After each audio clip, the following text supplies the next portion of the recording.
Quite a while back, I reviewed the Tensun video converter. In that video, I celebrated its convenience, and for the last year or so, it's been an invaluable part of my stream setup. However, as time went on, I began to notice some problems with it, the biggest of which is how it handles dark environments.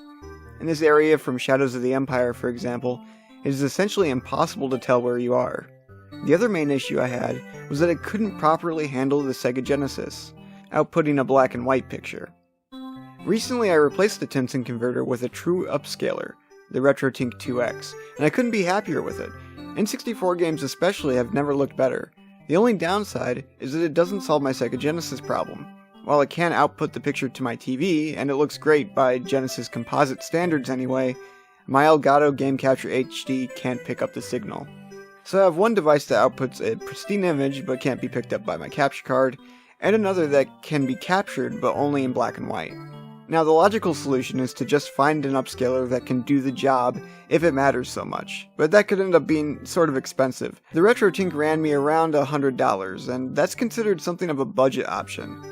If I want to get Genesis over HDMI without breaking the bank, I was going to have to get a little creative, it seemed.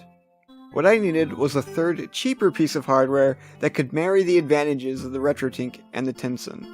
Enter the Tensun HDMI to AV converter. Yes, this was my brilliant plan.